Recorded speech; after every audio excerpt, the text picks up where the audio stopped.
अस्सलाम वालेकुम जी। असल बात में खुश आमदेद। मैं हूं फ़हीम भट्टी। आज पाकिस्तान में, मकबूजा कश्मीर में और दुनिया भर में पाकिस्तानी और कश्मीरी यौम इस्तेहसाल मना रहे हैं। 2019 में 5 अगस्त की तारीख को भारत ने अपना मकरू चेहरा दुनिया को दिखाया, आर्टिकल 370 और 35A को एब्रोगेट करके। ये जो खसूसी स्टेटस था कश्मीर को हासिल, वो ख़त्म कर दिया गया है और आज की तारीख में कोई भी भारतीय शख्स या शहरी मकबूजा कश्मीर में जाके जगह ख़रीद के वहाँ पे कंस्ट्रक्शन कर सकता है। लेकिन उनके लिए ये पैगाम कश्मीरियों का है कि आज तक 1 इंच भी किसी कश्मीरी ने अभी तक किसी भारतीय को नहीं बेची। और उस पर हम बात करेंगे कि दुनिया भर में जो भारत का असल चेहरा है वो तो अयां हो गया, लेकिन अब पाकिस्तान को क्या करना चाहिए इंटरनेशनल लेवल पे, इंटरनेशनल सतह पे, इंटरनेशनल कोर्ट ऑफ जस्टिस में जाना चाहिए और क्या अक़वाम मुत्तहिदा में भी जाना चाहिए, और इंटरनेशनल लॉबिंग इस वक्त कितनी ज़रूरी है। इन तमाम मामलों पे बात करेंगे और जो 5 लाख से ज़ायद कश्मीरी मासूम बच्चे शहीद कर दिए गए हैं उस पर भी बात करेंगे। हमारे साथ आज मौजूद होंगे यूसुफ नसीम साहब, एडवोकेट परवेज़ साहब और ब्रिगेडियर रिटायर्ड आसिफ हारून साहब। खुश आमदेद कहते हैं तमाम मेहमानों को। यूसुफ नसीम साहब, सबसे पहले आपसे आगाज़ करना चाहूँगा। फर्स्ट ऑफ ऑल तो अपना एक्सपीरियंस शेयर कीजिए। 1993 में आपने मकबूजा कश्मीर छोड़ा। 1993 तक की आपकी ज़िंदगी मकबूजा कश्मीर की क्या थी? हम आपकी ज़ुबानी सुनना चाहते हैं। जुल्म और जबर की जो दास्तानें वहाँ पे रकम कर रहा है भारत, उसके बारे में सबसे पहले कुछ बताइए। बिस्मिल्लाहिर्रहमानिर्रहीम। भट्टी साहब, बहुत शुक्रिया आपका।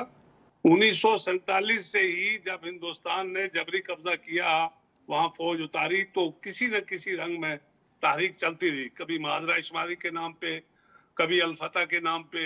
और फिर आपने देखा कि जब हिंदुस्तान ने तमाम तर हमारी कोशिशें, जिसमें पाकिस्तान बाइस्ते फरीक और वकील के था, और कश्मीर के अंदर भी तारीखें चलती रही, हिंदुस्तान ने तमाम तर वो कोशिशें जो पुरअमन मसले के हल की तरफ, या जो पंडित जवाहरलाल नेहरू ने आपके साथ अक़वाम मुत्तहिदा में वादा किया था, जो पाकिस्तान के साथ वादा किया था, जो कश्मीरियों के साथ वादा किया था कि हम we don't believe in forced marriage. हमें अफसोस जरूर होगा अगर कश्मीरी हमारे साथ नहीं रहेंगे, लेकिन हम एक बावकार कौम की हैसियत से आलमी बिरादरी को मायूस नहीं करेंगे। कश्मीरियों को उनका हक खुद राजियत मिल के रहेगा। कश्मीरियों ने करारदाद 19 जुलाई की को भी ये पास कर ली ठीक है यूसुफ साहब, मैं आपसे जानना चाहूँगा कि कुछ तल्ख यादें वो शेयर कीजिएगा। बताइएगा कि किस तरीके से जुल्म जबर वहाँ पे जारी है, किस तरीके से भारतीय फौजी आते हैं और अपने बूटों से चादर चार दीवारी की तकद्दुस को पामाल करते हैं, किस तरीके से वहाँ की ख़वातीन को, बच्चों को, नौजवानों को घसीटते हुए, बुजुर्गों को घसीटते हुए लेके जाते हैं। ये किस तरीके से होता है सब कुछ, और जो वहाँ पे बसने वाले कश्मीरी हैं वो उनके पास करने को, ये कहने को क्या होता है? देखिए, बुनियादी तौर आपने देखा कि मकबूजा रियासत जम्मू और कश्मीर में अगर 90 ऑनवर्ड्स की आप बात करें तो 96,000 लोग जो शहीद हुए, और हजारों की तादाद में हमारे लोग आज भी जेलों में हैं। हमारी पूरी हुर्रियत क़यादत जेलों के अंदर है। और फिर आपने देखा कि ये जो जितनी भी आपकी पॉपुलेशन है, चाहे पुंछ से लेकर राजौरी से लेकर आप पूरा ये बॉर्डर एरिया, ये 900 किलोमीटर के करीब करीब का जो एरिया है, इसके साथ रहने वाले लोग उस साइड और इस साइड 24 घंटे मौत के डर में रहते हैं, न जाने कहां से गोली आई और लग जाए।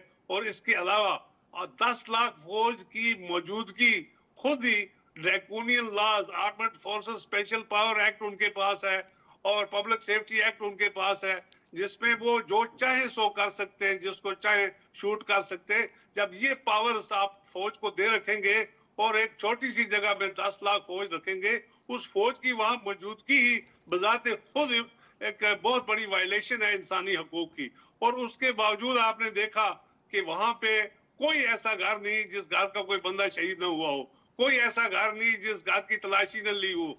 और हिंदुस्तान की फौज इस वक्त बिल्कुल किसी भी कंट्रोल में नहीं, किसी डिसिप्लिन में नहीं। और अब उन्होंने वो तमाम जो वादे दुनिया के साथ किए थे, पाकिस्तान के साथ किए थे, कश्मीरियों के साथ किए थे, उनको वायलेट करके, कब्जा करके, जो ये 5 अगस्त आपने देखा 2019 को, तो फौजी कब्जा कर लिया गया। वो तमाम एग्रीमेंट्स, जो एग्रीमेंट्स पाकिस्तान के साथ थी, यूनाइटेड नेशन के साथ थी, या कश्मीरी कौम के साथ थी, या हिंदुस्तानी आईन के अंदर गारंटी थी, आर्टिकल 35A और आर्टिकल 370 जिसमें आपको एक खसूसी पोजीशन हासिल थी, ताबे मर्जी रेफरेंडम, उसमें भी आपको रायशुमारी का इंतजार करना था। और ये उनका वादा था कि जो ही अमन होगा दोनों मुल्कों के दरमियान तो हम उस 5 जनवरी ठीक है, 1989 मैं करारदाद मैं को आपकी अपनाएंगे। जानिब वापस आऊँगा। परवेज साहब, ये बताइएगा कि आप जनरल सेक्रेटरी हैं हुर्रियत के, कि इस वक्त मकबूजा कश्मीर की सूरत हाल है क्या पोस्ट 2019 और 5 अगस्त की बात कर रहा हूँ, कि क्या वो वहाँ पे पंडितों को लाया जा रहा है, क्या बाकी रियासतों से हिंदू आबादी आ रही है, उनको बसाया जा रहा है, और क्या जो मेरी अकल काम कर रही है, मुझे लग रहा है ऐसे है कि भारत की प्लानिंग कुछ ये है कि पंडितों को और हिंदुओं को, बाकी आबादी को यहाँ पे बढ़ाया जाए, बसाया जाए, और उसके बाद फिर जब एक तादाद से बढ़ जाए आबादी तो उसके बाद वहाँ पे कहें कि जी ठीक है आप प्लेबिसाइट कराते हैं, जो कि फिर फैसला देंगे, वोट देंगे कि जी हम तो भारत के साथ रहना चाहते हैं। आपको भी ऐसे ही लग रहा है क्या? जी बहुत बहुत शुक्रिया भट्टी साहब। सबसे पहले मैं ऑल पार्टीज़ हुर्रियत कॉन्फ्रेंस की तरफ से आपका और आपके चैनल का शुक्रिया अदा करना चाहता हूँ, क्योंकि आपने हमें मौका दिया कि हम दुनिया के साथ बात कर सकें कि कश्मीर की सूरत हाल क्या है। जहाँ तक आज की प्रेजेंट सिचुएशन के हवाले से आपने बात की कि जब 5 अगस्त को जब आर्टिकल 370 और 35A को जब एब्रोगेट किया गया, तो इसका मकसद ही यही था कि कश्मीर का जो डेमोग्राफिक कंपोजिशन है उसको किसी न किसी तरीके से तब्दील किया जाए, क्योंकि आर्टिकल 35A इख्तियार देता था लेजिस्लेटिव असेंबली जो है मकबूजा कश्मीर की जो थी, कि वो कोई भी अमेंडमेंट तब तक इस कानून को बार करती थी, बाहर के किसी भी बंदे को वो वहाँ पे ज़मीन नहीं खरीद सकता था नॉन कश्मीरी। ब्रिगेडियर आसिफ साहब, ये बताइए कि भारत ने साबित कर दिया कि वो अपनी हेजमनी कायम करना चाहता है, बाय हुक और बाय क्रुक। वो जो भी करना चाहता है वो अपने लिए करना चाह रहा है, अपनी हेजमनी कायम करने के लिए चाह रहा है, उसने करके भी दिखा दिया। अब इस वक्त हुकूमत पाकिस्तान को क्या करना चाहिए? क्योंकि पीटीआई के दौर में कहा गया था कि जी हम इंटरनेशनल कोर्ट ऑफ जस्टिस में जाएंगे, नहीं गए। अक़वाम मुत्तहिदा के प्लेटफॉर्म को हमने उस तरह से इस्तेमाल नहीं किया, और फिलहाल जो हमें इंटरनेशनल लॉबिंग करनी चाहिए थी वो भी बाज़ाहिर दिखाई नहीं देती। पाकिस्तान को तो बहुत कुछ करना चाहिए था, लेकिन अफसोस की बात यह है कि पाकिस्तान ने आज तक कुछ नहीं किया जो उनको करना चाहिए था।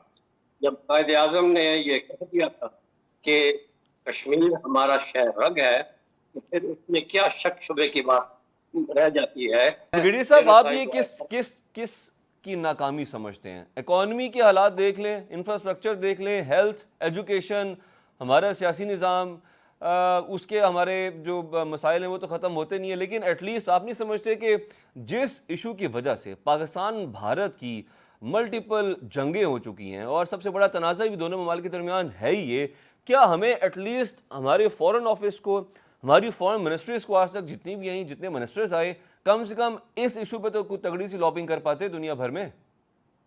नहीं की ना जी, क्योंकि हमारे तमाम लीडर्स ने जो है वो कश्मीर पे पॉलिटिक्स किया खाली। अदरवाइज तो इसको 1972 में कोल्ड फ्रीजर में डाल दिया था, एलओ सीज फायर को एलओसी में कन्वर्ट कर दिया था। एक किस्म का मायदा हो गया था कि ठीक है जी, इंटरनेशनल बॉर्डर हम किसी अपॉर्चुन टाइम के ऊपर इसको हम ये करवा देंगे। और फिर वो दिन और आज का दिन, अगर किसी ने हकीकतन और सही मानों में प्लान किया था, पहले मिलिट्री ऑप्शन अयूब खान ने एक्साइज किया था। अनफॉर्चुनेटली उसका ऑपरेशन जिब्राल्टर और ग्रैंड स्लैम जो कि कामयाब हो सकता था, कई वजूहात की वजह से वो नाकाम हुआ, लेकिन उसने कोशिश की। और उसके बाद ज़ियाउल हक ने भी एक भरपूर तरीके से एक स्ट्रेटेजाइज किया के खिलाफ। तो क्या हुआ, उस ज़ियाउल हक को मार दिया। उसके बाद हमने अफगान डेस्क भी और कश्मीर डेस्क भी वो दोनों ये बंद कर दी। पॉलिसी ऑफ अपीजमेंट हमने ये कर दी, सारा हमने रोल बैक करना शुरू कर दिया। फिर आपने क्या हुआ, 2004 में जो है ना पीस ट्रीटी उसके साथ कर दी, और फिर हमने डंके बजाए कि जी सारा हमारे कश्मीर डिस्प्यूट और सियाचिन का और सर क्रीक का वो बस हो जाएगा कंप्रोजेंट डिलॉग। 2004 से 8 तक जो ना अप द गार्डन पास जो है पाकिस्तान कौम को जो है लगाई रखा, और उसका फायदा भरपूर जो है एलओसी को सील कर दिया इंडिया ने, और सारा उसने फायदा उठाया और अपनी भरपूर उसने फॉरेन टेरर पाकिस्तान में डाल दी। ये बताइए परवेज साहब कि इस वक्त स्टेटस है क्या मकबूजा कश्मीर में? क्या भारत प्लानिंग और स्ट्रेटजी के तहत भारत की बाकी रियासतों से अफराद को बसा रही है मकबूजा कश्मीर में? क्या वो ज़मीनें ख़रीद रहे हैं, कंस्ट्रक्शन कर रहे हैं? जी बहुत शुक्रिया भट्टी साहब। आपको सबसे पहले ये समझना पड़ेगा कि कश्मीर की जो मूवमेंट है एक किस किस्म की मूवमेंट है। देखिए कश्मीर में जो है इस वक्त तहरीक चल रही है, ये रेजिस्टेंस की मूवमेंट है। हम हिंदुस्तान के ख़िलाफ़ जंग नहीं लड़ रहे हैं, क्योंकि 10 लाख फौजियों का और 150 या 200 फ्रीडम फाइटर्स के दरमियान लड़ाई नहीं लड़ी जा सकती है। ये कोई तनासुब नहीं है, कोई मुकाबला नहीं। लेकिन कश्मीरी जो है वो रेजिस्ट करते हैं इंडियन ऑक्यूपेशन को। आप देखें 10 लाख फौजियों को हमारे पास रेजिस्टेंस के डिफरेंट ऑप्शंस हमने अडॉप्ट किए हैं। नंबर 1 में बताऊंगा, जब 5 अगस्त को हिंदुस्तान ने एब्रिगेट किया 370 और 35A, तो उसने 4.3 मिलियन स्टेट सब्जेक्ट इशू किए नॉन कश्मीरीज़ को, इस उम्मीद के साथ कि कश्मीरी अपनी ज़मीनें जो हैं वो नॉन कश्मीरीज़ को भेजेंगे।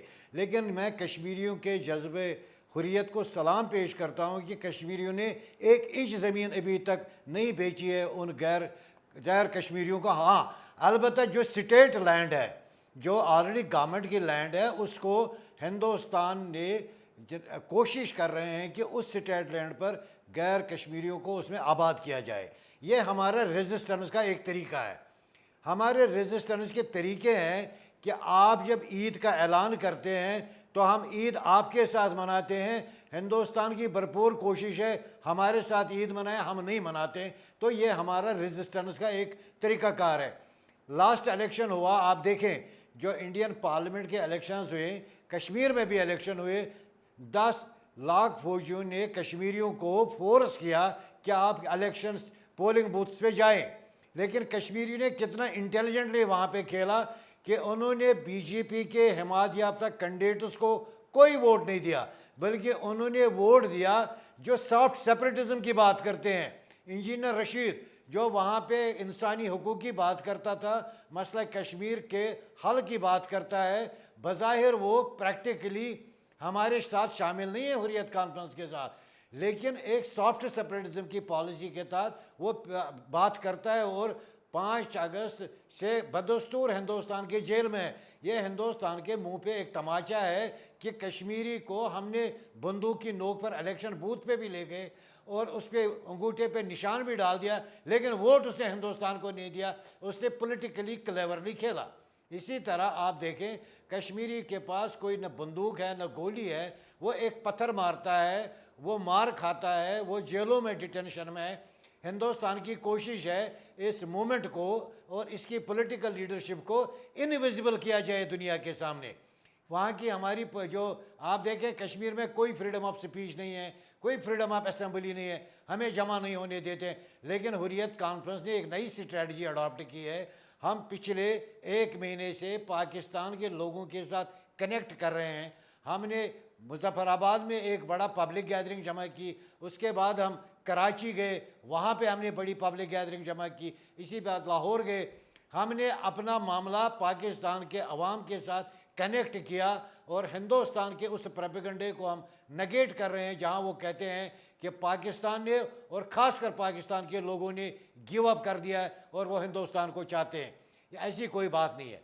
वो जब आज की तारीख में हिंदुस्तानी जो पाकिस्तानी मीडिया भी देख लेंगे उनको अंदाज़ा हो जाएगा कि हमने इस पर गिव अप कर दिया कि नहीं कर दिया। अच्छा, अब यहाँ पे परवेज साहब ब्रेक का वक्त हुआ चाहता है, ब्रेक से वापस आएंगे तो फिर जानेंगे यूसुफ नसीम साहब से कि इस वक्त मकबूजा कश्मीर की मज़ीद सूरत हाल क्या है और मकबूजा कश्मीर के जो रिहायशी हैं, जो बासी हैं, वो पाकिस्तान से, पाकिस्तानियों से एक्सपेक्ट क्या कर रहे हैं और क्या हम उनकी एक्सपेक्टेशंस पे पूरा उतर पा रहे हैं। हमारे साथ ही रहिए। वेलकम बैक जी। यूसुफ साहब, ये बताइएगा कि इस वक्त हुर्रियत के प्लेटफॉर्म पे तकरीबन 40 के करीब जमातें हैं और वहाँ के जो नौजवान हैं, वहाँ के जो बसने वाले हैं कश्मीरी, जो जुल्म और सितम सह रहे हैं भारत का, वो इस वक्त ख़ास तौर पे 2019 के बाद से वो क्या एक्सपेक्ट कर रहे हैं पाकिस्तान से और पाकिस्तानियों से, और क्या हम उनकी उम्मीदों पे पूरे उतर रहे हैं? भट्टी साहब, जिस तरह ब्रिगेडियर साहब ने फरमाया कि पाकिस्तान का रोल क्या होना चाहिए, यही है वो उम्मीद जो कश्मीरियों को पाकिस्तानी हुकूमत से वाबस्ता है, वो हमेशा हमारे साथ रही। अब जहां तक वहां का ताल्लुक है, आज की डेट में जो ग्राउंड रियलिटी है, हिंदुस्तान का जो मुद्दा वो मकसद है, वो रियासत जम्मू व कश्मीर को हिंदुस्तान के अंदर अमली तौर वो जम उसने तो कर दिया 5 अगस्त को, लेकिन वो हुआ नहीं। ये फैसला कश्मीरी ने एक्सेप्ट नहीं किया और कश्मीर के अंदर एक इतना बड़ा लावा पक रहा है, जहां कश्मीरी उस तलाश में है कि वो इसका इजहार कब करे और इसका असर देरी तक पहुंचे। किसी हद तक इस इलेक्शन में जिस तरह परवेज साहब ने कहा, उन्होंने शो किया और शायद आइंदा भी करे। जहां तक ताल्लुक है हिंदुस्तान का, वो उसने आपकी कश्मीरियत छीन ली, आपकी मुस्लिम मेजॉरिटी को माइनॉरिटी में तब्दील करने के सारे हरबे इस्तेमाल कर लिए। उसने वहां 1 लाख फौज भी ज्यादा थी, 10 लाख फौज की मौजूदगी वहां पर बजाते खुद एक सबसे बड़ा वहां पे आप देखें कि जुल्म है।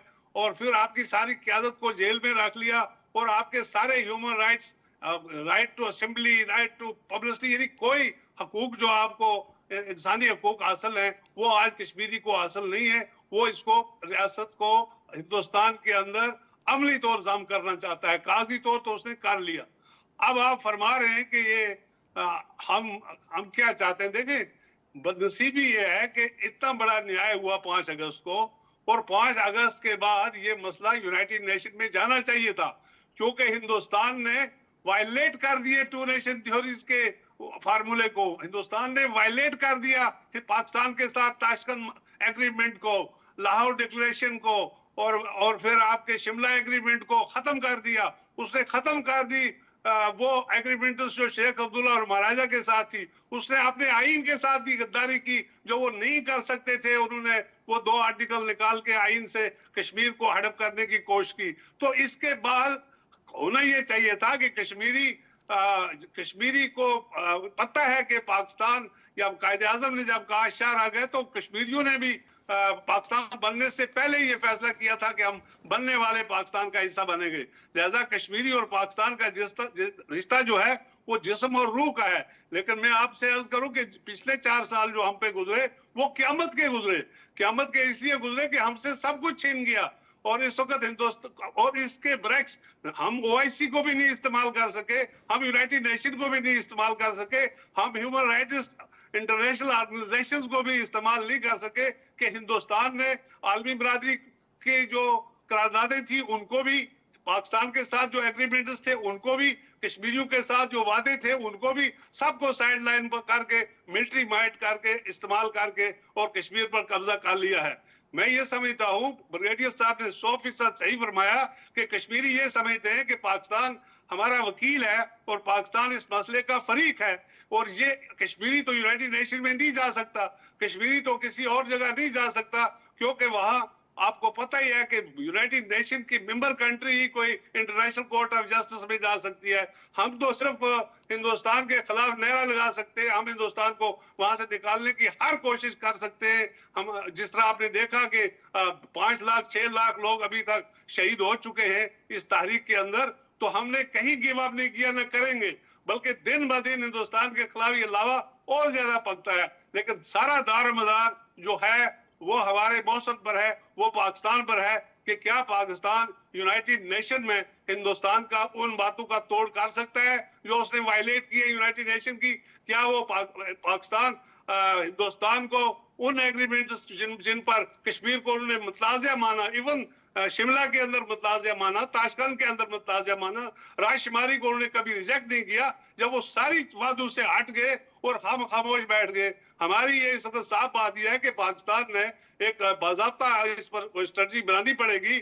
और पाकिस्तान अगर खुदा न ख्वास्ता खामोश रहा तो वो इधर बस नहीं करेगा कि सीज फायर लाइन को बॉर्डर पर उसने बाढ़ लगा दी और आना जाना बंद कर दिया। इतना ही नहीं, उसकी नजरें खुदा न ख्वास्ता सारे पाकिस्तान के खिलाफ है। आज अगर कश्मीर में हम ये जंग हार गए तो वो जो कुछ बलूचिस्तान के अंदर करना चाहता है या कर रहा है, जो कुछ उसने कराची के अंदर किया, जो कुछ वो इस वक्त पाकिस्तान को चारों तरफ से हिंदुस्तान ने घेर रखा है, वो तब घेरा जब कश्मीरी मिजाइल कमजोर हुआ, वो तब घेरा जब कश्मीरी मिजाइल को सामान बंद हुआ वो तब गिरा जब जब कश्मीर के अंदर सारी मूवमेंट को कर्म किया उसने फौज के लेवल पर। लेकिन हमें जो बैनुल-अक़वामी सपोर्ट मिलना चाहिए था और यकीनन जो पाकिस्तान की तरफ से भी सपोर्ट मिलना चाहिए था वो नहीं मिला, तो उसकी वजह से। लेकिन एक बात और भी है, मैं ये आपको ये बिल्कुल आपके चैनल के जरिए पूरी आलमी बरादरी को कहना चाहता हूँ, पाकिस्तानी कौम को कहना चाहता हूँ, अल्लाह को गवाह ठहरा के कहना चाहता हूँ कि 6 लाख शहीदों को हिंदुस्तान हड़प नहीं कर सकता। लेकिन ये जो हमारा एक ऐसा रिश्ता जो खूनी रिश्ता है पाकिस्तान के साथ, जो हमारा ईमानी रिश्ता है पाकिस्तान के साथ, जो हमें वहाँ कोई इक्तसादी माशी पाबंदी या प्रॉब्लम नहीं थी। हम सिर्फ और सिर्फ इसलिए कि 87% मुस्लिम मेजॉरिटी स्टेट हमारे लीडरों ने फैसला किया था कि हम पाकिस्तान के साथ जिएंगे और मरेंगे। इस और कलमे की और मुसलमान होने के नाते इस्लाम की वजह से पाकिस्तान का और हमारा रिश्ता जो है ये रूह और जिस्म का है, ये ईमान का है। लेकिन हमें इस वक्त हमारी कौम जो है वो पाकिस्तान की तरफ देख रही है कि क्या ये यूनाइटेड नेशन में क्या रोल अदा करेंगे, ये इंटरनेशनल कोर्ट ऑफ जस्टिस में जाएंगे या नहीं। We are waiting and watching the अभी पॉलिसीज तक ऑफ तो गए पाकिस्तान। नहीं, अभी तक तो गए नहीं। मैं वापस आऊँगा जानब।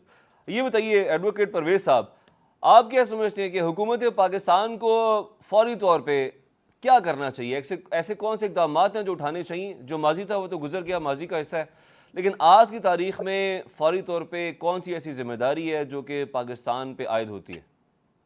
जी, सबसे पहले तो जो गुजारिश करना चाहूँगा, जो पाकिस्तान में पॉलिटिकल डिवाइड है ना, पहले इस पॉलिटिकल डिवाइड को ख़त्म करना पड़ेगा। क्योंकि मैं आपको कह रहा हूँ कि सबसे ज़्यादा नुकसान जो है जो पाकिस्तान में सियासी तफरीक है और इससे कोई कंसेंसस नहीं बनती है चीज़ों को, पॉलिटिकल पार्टीज़ को बैठ के कम से कम कश्मीर पे ना एक कंसेंसस करके एक जामिया पॉलिसी बनानी चाहिए।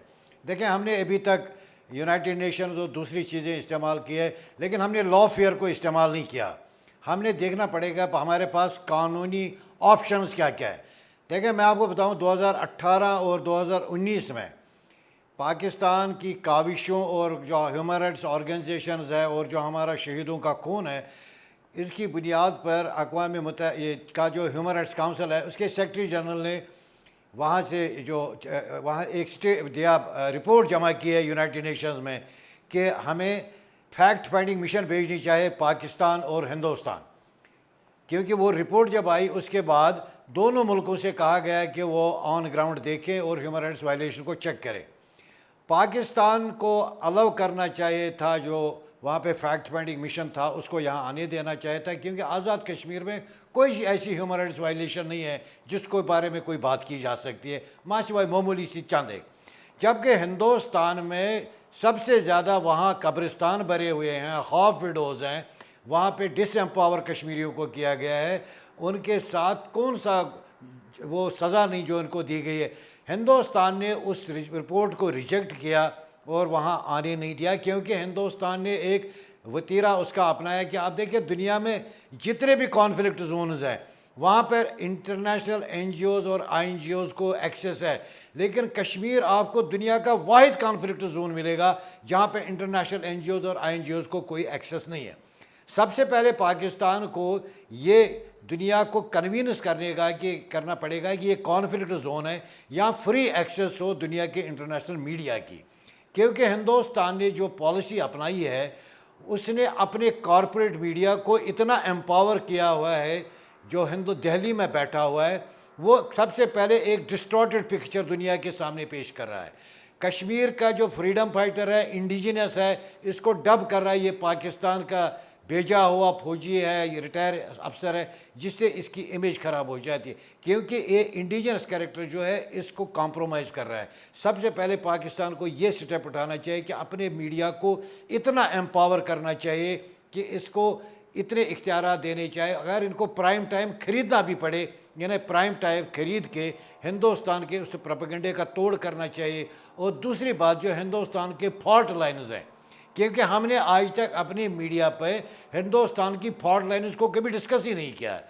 हम लोकल पॉलिटिक्स में लगे हुए हैं, लोकल इश्यूज़ पे लगे, जबकि हिंदुस्तान हमारी छोटे से अगर कमज़ोरी है उसको इनका कॉरपोरेट मीडिया इतना उछालता है कि दुनिया के सामने मसले कश्मीर जो है ये दब जाता है और ऐसा लगता है कि खुदा ना खास्ता पाकिस्तान एक फेल स्टेट है, वहाँ जुर्म है, वहाँ पे टेररिज्म है। ये तो एक बात हो गई जो पाकिस्तान को फर्स्ट प्रायोरिटी पे कर।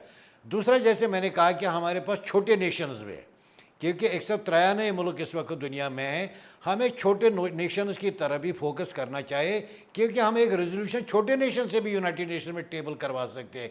हम बड़े ताकतों की तरफ देखते हैं जिनके अपने इंटरेस्ट है, छोटे नेशंस को हमने उनको अप्रोच करना चाहिए। तीसरी बात, जो इनके डिप्लोमेटिक मिशंस हैं, जब तक वो कमिटमेंट के साथ मसला कश्मीर पर इस पर कमिटमेंट नहीं दिखाते हैं, अगर वो एज ए जॉब इसको ले लेते हैं, तो ये कभी मसला हल नहीं होगा। उनको ये बावर कराना पड़ेगा कि कश्मीर, जैसे कायद-ए-आज़म ने कहा, शहरग है, आपकी शहरग दुश्मन के कब्ज़े में है, वो डैम्स बना रहा है, डाइवर्ट पानी को कर रहा है, आपका यहाँ पे वो इंसर्जेंसी कर रहा है। आप देखें आज़ाद कश्मीर में पिछले दिनों बिजली का एक मामला था, उनको रेट, जैसे कि दुनिया में हर जगह होते हैं इशूज़, बिजली के रेट कम है, ज़्यादा है, वहाँ पे आटा, हिंदुस्तान ने वहाँ पे जो तहरीक चल रही थी अपने हुकूक के लिए, उसको ऐसे तासुर दिया जैसे खुदा ना खास्ता अलायदी की तहरीक आज़ाद कश्मीर में चल रही है। लेकिन हम उसका नैरेटिव को काउंटर ही नहीं कर सके कि उसके हिंदुस्तान के उस प्रोपेगेंडे को। तो सबसे पहला फोकस जो होना चाहिए। ठीक है परवेज साहब, आपने बहुत इंपॉर्टेंट पॉइंट्स उठाए हैं और ब्रेक का वक्त हो जाता है। ब्रेक से वापस आएंगे, मैं ब्रिगेडियर आसिफ साहब से इन तमाम इश्यूज़ पे बात करना चाहूँगा। ख़ासतौर पे जो आपने जिक्र किया कि जो इंडियन फॉल्ट लाइंस हैं, अगर भारत को जहाँ भी मौका मिलता है उसको वो एक्सप्लॉइट करता है, तो वाई नॉट जो इंडियन फॉल्ट लाइंस हैं हम लोग वहाँ पे प्रिएम्प्टिव स्ट्राइक्स हर तरह की क्यों ना करें। इस ब्रेक के बाद नाज़रीन हमारे साथ ही रहिएगा। वेलकम बैक जी। ब्रिगेडियर आसिफ साहब, परवेज साहब ने बड़े इंपॉर्टेंट पॉइंट्स उठाए हैं और उसमें से 2-3 पे मैं डिस्कशन करना चाहूँगा। मैं एक साथ ही सवाल पुट कर देता हूँ। एक तो उन्होंने कहा कि जो इंडियन फॉल्ट लाइंस हैं उसको हम एक्सप्लॉइट क्यों नहीं कर रहे। जैसे कि एग्जांपल दी उन्होंने जीबी में, अगर कोई लोकल मसला है उस पर अगर कुछ एहतजाज हो गया छोटा सा, तो भारत ने उसको पोर्ट्रे ऐसे किया जैसे कि जीबी में जो बसने वाले हैं वो एंटी पाकिस्तान, एंटी स्टेट नीयत से, सोच के साथ बाहर निकले हैं, जो कि ऐसा हरगिज़ नहीं था।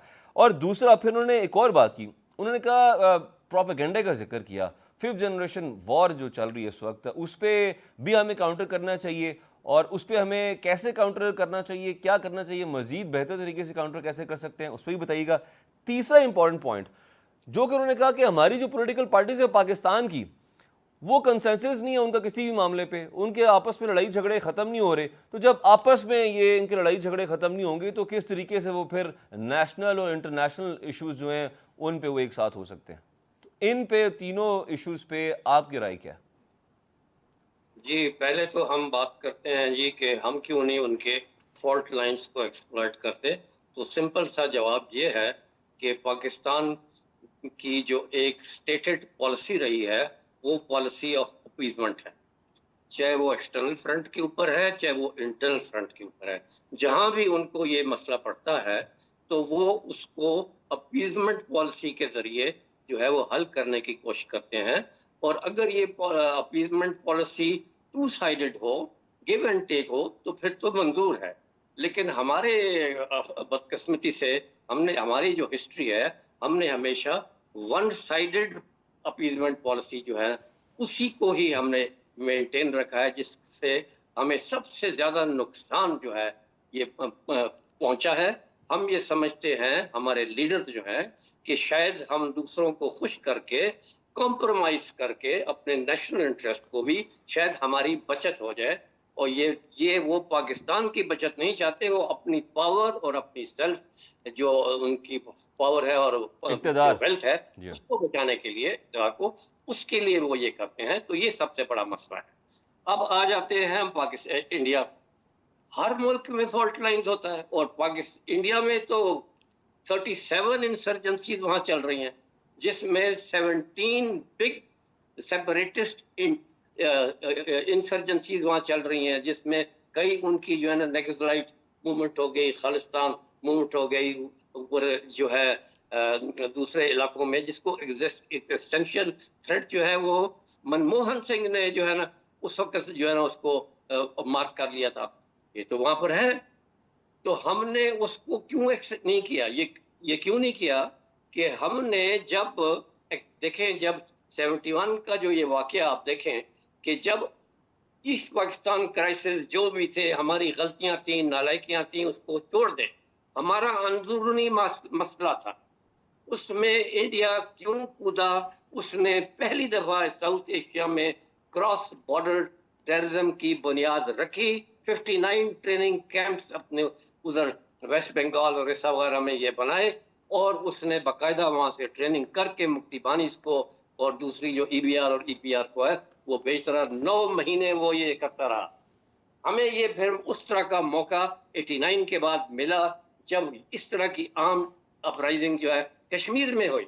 हम वो बदला उस वक्त चुका सकते थे, लेकिन फिर वो 9/11 आ गया और हमारे हाथ पांव बांध दिए। 90s में हमने अपना जो लॉन्ग आर्म होता है, जिससे कि आप दूसरों की वल्नरेबिलिटीज को आइडेंटिफाई किया होता है, उसको एक्सप्लॉइट करते हैं, उसको तो हमने नशीद कर दिया, और उसको, और वो आज तक जो है हम उसको इस्तेमाल नहीं कर रहे, जबकि इंडिया मतवातर कर रहा है।